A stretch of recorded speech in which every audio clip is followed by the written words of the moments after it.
Assalamu alaikum. So far we have discussed unit number 4 in complete detail. We have discussed that how can we write cause and effect sentences. We have learned how to write effects for the causes and how to write causes for the given effects. Okay, and we have also discussed in detail that how can we write a cause and effect essay and how can we organize a cause and effect essay. Okay, so now I am going to share with you some sample questions from the past papers that can be asked related to this unit. Okay, the first question is write 5 sentences showing effects of load shedding in Pakistan. अब इसके answer में आपने load shedding की वजूहात discuss नहीं करनी, rather आपने 5 जुमले लिखने हैं जिसमें आप लोड शेडिंग के इफेक्ट्स को शो करेंगे. फॉर एग्जांपल जी, load shedding effects the life of the students, they are unable to study because of load shedding. ठीक है. The business of small shopkeepers is badly disturbed by the load shedding. तो इस तरीके से आपने 5 इसके effects यानी कि असरात लिखने हैं लोड शेडिंग के. You are given some causes, write 2 possible effects of each cause. Detail पे हमने डिस्कशन की थी कि हमें काजेज दिए गए थे और हमने दो दो उसके इफेक्ट लिखे थे, या फिर बाज़ जगहों पे हमें इफेक्ट्स दिए गए थे और हमने उसके दो दो काजेज लिखे थे. तो उसी पैटर्न पे मारिया स्लीप्स अ लॉट, इसके दो इफेक्ट्स आपने लिखने हैं. ही ड्राइव्स कार फास्ट, इसके आपने दो इफेक्ट्स लिखने हैं. हर मदर इज ओवरवेट, इसके आपने दो इफेक्ट लिखने हैं.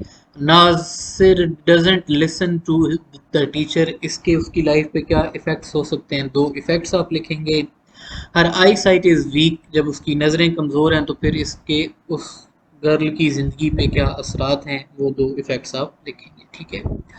थर्ड क्वेश्चन है give at least 2 reasons for each of the following effects. क्या आपको इफेक्ट दिए गए हैं और उसकी आपने 2 रीजंस लिखनी है. नंबर 1 पे है death of plants.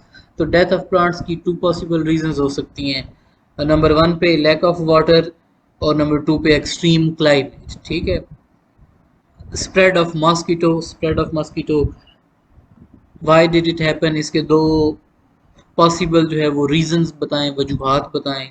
Noise pollution जो है ये इफ़ेक्ट है, असर है, लेकिन ये अब किस चीज़ का असर है, इसके दो रीजंस बताएं.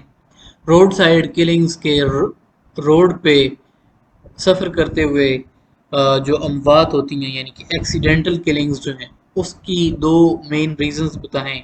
लैक ऑफ रेन्स के हवाले से कि बारिशें क्यों नहीं हो रही, इसकी क्या वजूहत हैं, तो उस हवाले से आपने 2 रीजंस उसके डिस्कस करने हैं. दो सबके मतलब के आपने काजेज लिखते हैं. ठीक है.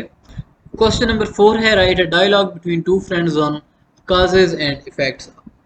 अब डायलॉग राइटिंग फार्मली इस कोर्स का हिस्सा नहीं है, लेकिन जब कंटेंट आपको पढ़ा दिया जाता है तो ऑब्वियसली किताब के अंदर डायलॉग्स मौजूद हैं, तो आपको इस हवाले से डायलॉग भी आ सकता है.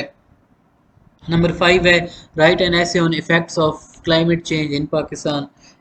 के क्लाइमेट चेंज जो है, मौसमियाती तब्दीली जो आ रही है, उसके पाकिस्तान के ऊपर क्या असरात हैं, वो असरात आपने डिस्कस करने हैं. अब ऑब्वियसली 3 आपने पॉइंट्स एटलीस्ट बनाने हैं. ठीक है.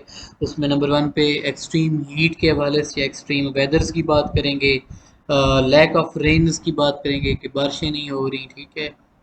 इसके अलावा जो है वो आप एक और जो इसकी रीज़न है, ठीक है, उसके नतीजे में खुश्क साली हो रही है, फिर कहत पड़ रहे हैं. ठीक है.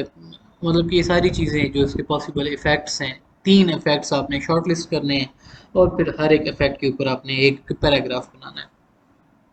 छठा क्वेश्चन है write a paragraph on causes of road jams in Pakistan. के पाकिस्तान के अंदर जो रोड के ऊपर अक्सर हमें ट्रैफिक जैम दिखाई देता है, उसकी क्या वजूहात हैं. वजूहात के ऊपर आपने अब ये याद रखें मजमून नहीं लिखना बल्कि पैराग्राफ लिखना है. ठीक है.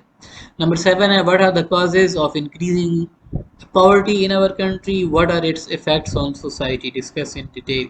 अब ये मजमून की फॉर्म में आपने जवाब लिखना है. ठीक है. 5 पैराग्राफ का मजमून ही ऑलमोस्ट आपने लिखना है, जिसमें आपने काजेज भी डिस्कस करने हैं, वजूहात के, पॉवर्टी की वजूहात क्या हैं और उसके इफ़ेक्ट्स क्या. تو اس پیٹرن پہ آپ کے پیپر کے اندر اس یونٹ نمبر 4 سے ریلیٹڈ آپ سے کوشچنز پوچھے جا سکتے ہیں. ٹھیک ہے. So that is all for the questions of unit number 4. I hope that they may prove helpful for you in your final exam. ٹھیک ہے. اللہ حافظ.